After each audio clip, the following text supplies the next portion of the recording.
જૂનાગઢમાં ગ્રામ્યજનોનો સખત વિરોધ। સુખપુર ગામે ગ્રામ્યજનો દ્વારા ટીપી સ્કીમ મુદ્દે વિરોધ કરી મતદાન બહિષ્કારના શપથ લીધા। ગ્રામ્યજનોએ ટીપી સ્કીમ મુદ્દે વિરોધ કરી આગામી 7 તારીખે સુખપુર ગામના રહેવાસીઓ મતદાન નહીં કરે તેવી ચીમકી ઉચ્ચારાઈ છે।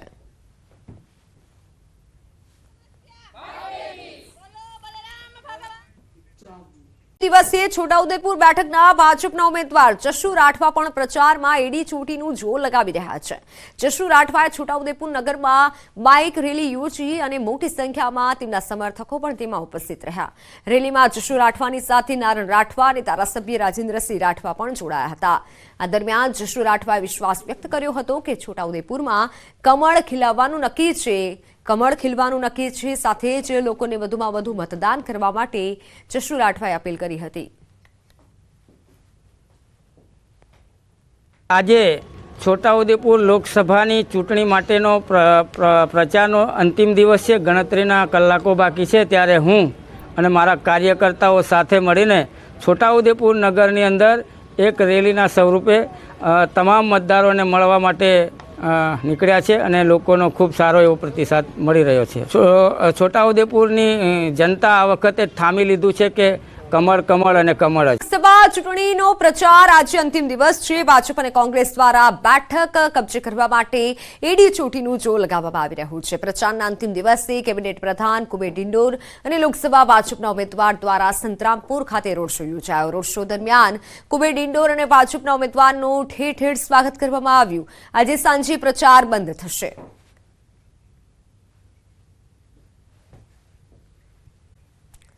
દિવસ પહેલા રાજકોટમાં ફરી એકવાર કોંગ્રેસમાં ગાબડું પડ્યું છે। રાજકોટ મહાનગરપાલિકાનો વોર્ડ નંબર 3 કોંગ્રેસ મુક્ત બન્યો છે।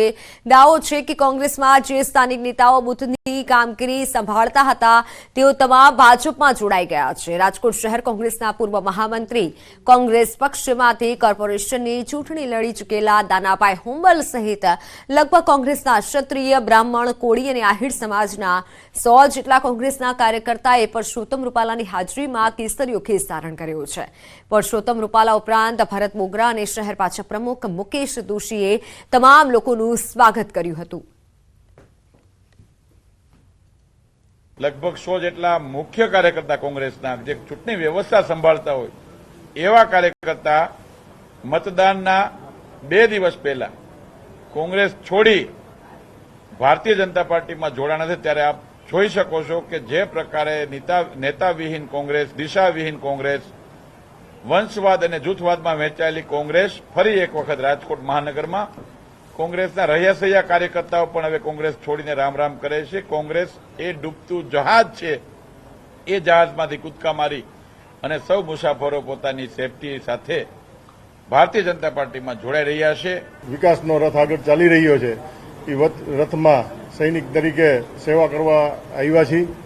આ નેતાવિહોણી કોંગ્રેસમાં હવે રાજકોટની અંદર કોંગ્રેસમાં કંઈ રહ્યું નથી। પ્રદેશથી લઈ અને દિલ્હીથી લઈ અને પ્રદેશથી લઈ રાજકોટમાં કોંગ્રેસ નેતાવિહોણી છે અને મોરલો પીછા હોય તો સારો લાગે એવી રીતે અમે અહીંયા પીછા બનીને અમારા સૌ આગેવાનો કામ કરશું। સુરતમાં ઠેર ઠેર लाग्या છે ચાલો રાજકોટના બેનર્સ। સૌરાષ્ટ્રવાસી વિસ્તારમાં આવા પ્રકારના બેનર લાગવામાં આવ્યા છે। 50-60 જગ્યાએ આવા બેનર્સ લાગ્યા છે। મતદાનની અપીલ કરતા બેનર્સ લગાવવામાં આવ્યા છે। યોગી ચોક, વરાછા, હીરાબાગ સહિતના વિસ્તારોમાં બેનર લગાવવામાં આવ્યા છે। સૌરાષ્ટ્રવાસી વિસ્તારમાં આ પ્રકારના બેનર્સ લાગ્યા છે। ચાલો રાજકોટના બેનર્સ લગાવવામાં આવ્યા છે। સૌરાષ્ટ્રવાસી વિસ્તારમાં બેનર્સ લગાવાયા છે। 50-60 જગ્યાએ આ પ્રકારના બેનર્સ લગાવવામાં આવ્યા છે। મતદાનની અપીલ કરતા બેનર્સ લગાવાયા છે।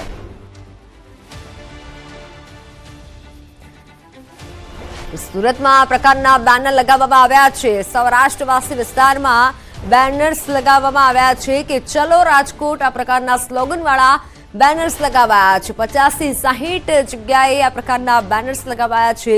योगी चौक, वराछा विस्तार में बेनर लगावामां आव्या छे। मतदाननी अपील कराई छे, जेमां मतदाननी अपील करता बेनर्स सूरत में लाग्या छे। ठेठे जग्याए चलो राजकोटना बेनर्स लाग्या छे। फोनलाइन पर संवाददाता कीर्तेश जोड़ाई चुक्या छे। कीर्तेश, आ बेनर कोना द्वारा लगावामां आव्या? चलो राजकोटना बेनर लगावाया छे।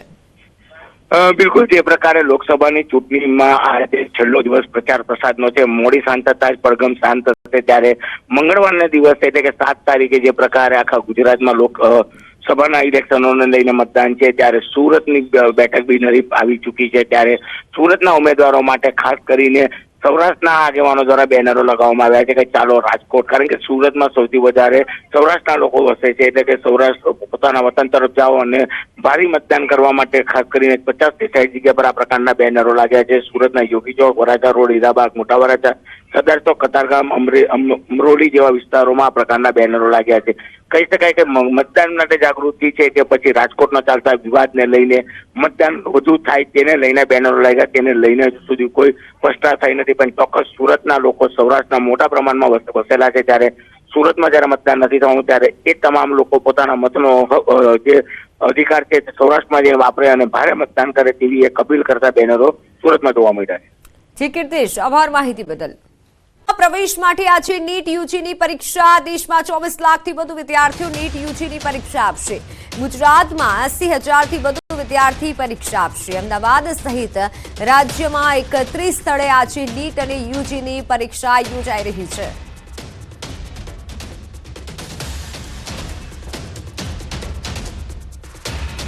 મેડિકલમાં પ્રવેશ મેળવવા માટે આજે દેશભરમાં યુજી નેટની પરીક્ષાનું આયોજન કરવામાં આવ્યું છે. અમદાવાદ સહિત ગુજરાતભરમાં અનેક સ્થળે આજે વિદ્યાર્થીઓ છે તે પરીક્ષા આપશે. વિદ્યાર્થીઓ જોઈ રહ્યા છો અમદાવાદના, અત્યારે અમે ઉદ્ગમ સ્કૂલમાં છીએ અને જ્યાં વિદ્યાર્થીઓનું સેન્ટર છે તેમની સાથે વાતચીત કરવાનો प्रयत्न કરીશું. तैयारी कैसी है, किस तरीके से क्या चाहते हो आप, कितना स्कोर करना चाहते हो आप? At least 600 तो score is mandatory to get in MBBS. Okay, तैयारी कैसी की है? अच्छी है. अच्छी है. आपकी तैयारी कैसे है? थोड़ा डर लग रहा है? थोड़ा सा डर लग रहा है, वैसे तैयारी तो अच्छी की है. अच्छा, आप कहाँ से हो? अहमदाबाद से हो? अहमदाबाद से. अच्छा, तैयारी कैसी की है? अच्छी की. अच्छा, શું નામ છે તમારું? जानवी.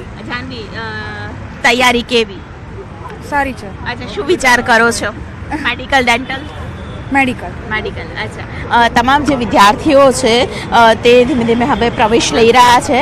વાલીઓ પણ આપ જોઈ રહ્યા છો કે એક ઉત્સાહ જોવા મળી રહ્યો છે, કારણ કે મેડિકલ અને ડેન્ટલમાં જ્યારે પ્રવેશ મેળવવો હોય ત્યારે વિશેષ પ્રકારે તૈયારીઓ કરવાની હોતી હોય છે. ત્યારે તમામ વિદ્યાર્થીઓ છે હવે બસ પરીક્ષા કેન્દ્ર તરફ આગળ વધી રહ્યા છે અને ખાસ કરીને યુજી નીટની પરીક્ષામાં તેઓ પ્રવેશ મેળવી રહ્યા છે. કેમેરા પર્સન હિરેન શાહ સાથે દીપિકા ખુમાણ, ન્યૂઝ 18 ગુજરાતી, અમદાવાદ. મહત્વના સમાચાર. હાર્ટ એટેકથી વધુ એક યુવકનું મોત નીપજ્યું છે. જેતપુરમાં 40 વર્ષીય યુવકને હાર્ટ એટેક આવતા મોત નીપજ્યું છે. શહેરના જલારામનગર 2માં રહેતા વિરમભાઈ રત્નાભાઈ ઝાપડા નામના વ્યક્તિને એટેક આવ્યો હતો, જેથી જેતપુર સરકારી હોસ્પિટલમાં સારવાર અર્થે ખસેડાયા હતા, જ્યાં હાજર પરના તબીબે યુવાનને મૃત જાહેર કર્યો.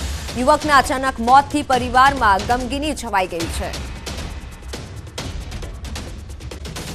વાતાવરણમાં પલટો જોવા મળ્યો છે. વહેલી સવારથી ઘણા ભાગોમાં વાદળછાયું વાતાવરણ છવાયું છે. અમદાવાદમાં પણ સવારથી વાદળછાયું વાતાવરણ છવાયેલું છે.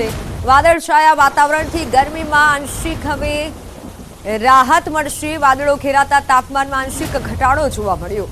વાદળછાયા વાતાવરણથી ખેડૂતોની ચિંતા વધી છે. કમોસમી વરસાદ થાય તો પાકને નુકસાનની ભીતિ ખેડૂતો સેવી રહ્યા છે.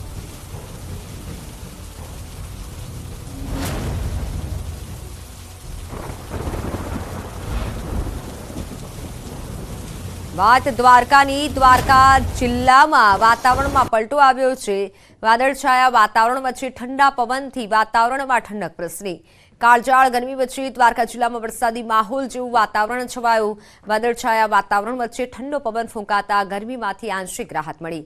વાતાવરણમાં પલટો આવતા અમુક વિસ્તારોમાં ખેતરોમાં તલ સહિત ઉભા પાકને લઈને ખેડૂતો ચિંતામાં ઘેરાયા છે.